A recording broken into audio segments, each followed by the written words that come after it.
Mambo. Mzima? Mzima sio. Safi, mimi nilikuwa na shida yangu, sio unaweza kunisaidia? Shida gani? Mimi mwenzangu hapa nilipo na upwili. Yaani nataka ukaichape ile kweli. Una upwili? Mbona unasita tena jamani? Upwili, una upwili?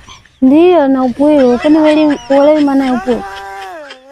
Sio kama sielewi mwenyewe mtoto wa Uswahilini. Sasa unajua unanichanganya unasema tumekutana tu hapa afa na mbona upwili tena? Ndio huo upwili. Sasa mimi nataka tuenzetu ukaichape mpaka basi. Ili tu nilizike msini. Sawa, lakini unajua mimi sina hata mia hapa kusema kwamba. Usijali kuhusu hela. Mimi kila kitu nitagharamia. Shida tu nitoe hajani basi. Kila kitu umeridhia?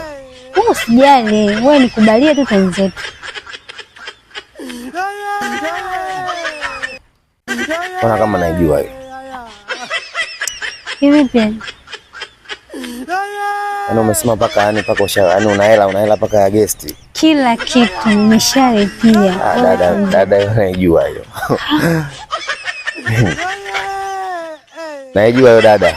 Kwa tunaenda. Naijua hiyo. Tuenzetu basi.